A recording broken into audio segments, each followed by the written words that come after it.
നമുക്ക് സുഖിയൻ ഉണ്ടാക്കിയാലോ? ഈ സുഖിയൻ്റെ പ്രത്യേകത ഞാൻ ഫില്ലിംഗ് ആയിട്ട് ഇവിടെ എടുക്കാൻ പോകുന്നത് മധുരക്കിഴങ്ങാണ്. സാധാരണ നമ്മൾ ചെറുപയർ വെച്ചിട്ടൊക്കെ എല്ലാവരും ഉണ്ടാക്കി കഴിക്കുന്നതാണല്ലേ. അപ്പോൾ ഇന്ന് നമുക്ക് മധുരക്കിഴങ്ങ് വെച്ചിട്ടൊന്ന് ഉണ്ടാക്കി നോക്കാം. ആദ്യത്തെ പരീക്ഷണം ആയതുകൊണ്ട് നമുക്ക് കുറച്ച് ആദ്യം എടുത്ത് ഉണ്ടാക്കാം അല്ലേ. അതിനുശേഷം സക്സസ് ആയി നമുക്ക് പിന്നെ ഉണ്ടാക്കാമല്ലോ. അപ്പോൾ അതിനുവേണ്ടി ഞാൻ ഒരു മധുരക്കിഴങ്ങ് വേവിക്കാൻ വേണ്ടി ഇട്ടിട്ടുണ്ട്. 2 എടുത്തിട്ടുണ്ടേ. ഇതാ ഈ ഒരു കഷ്ണം കൂടി എടുത്തിട്ടുണ്ട്. അപ്പോൾ 2 മധുരക്കിഴങ്ങ് നന്നായിട്ട് വേവിച്ച് ഉടച്ചെടുക്കണം. അപ്പോൾ നമുക്ക്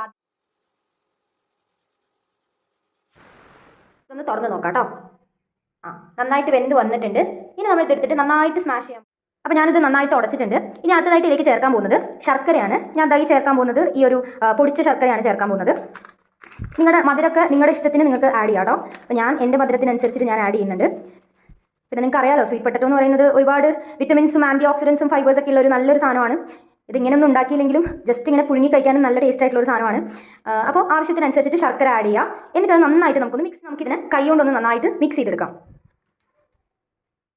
ഇതിപ്പോൾ നന്നായിട്ട് മിക്സ് ആയിട്ടുണ്ട്. ഇനി ഇത് വെച്ചിട്ട് കുഞ്ഞു ഉരുണ്ടകളാക്കാം. ഇതുപോലെ നല്ല കുട്ടി കുട്ടി ബോൾസുകളാക്കിയിട്ട്.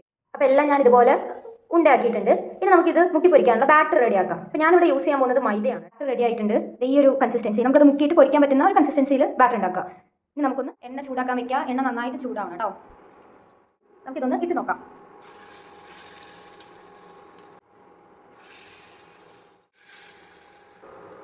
ലൈറ്റായിട്ട് ബ്രൗൺ കളർ ആവണം 2 സൈഡും. അപ്പോൾ അതുവരെ ഒന്ന് ഒലിപ്പിച്ചെടുക്കാം കേട്ടോ നന്നായിട്ട്. അപ്പോൾ ഗൈസ് നമ്മുടെ സാധനം റെഡി ആയിട്ടുണ്ട്. ഇതാണ് നമ്മുടെ സാധനം. ഇതാ ഇങ്ങനെ ഇരിക്കും. പൊട്ടിച്ചാൽ ഇങ്ങനെ ഇരിക്കും കേട്ടോ.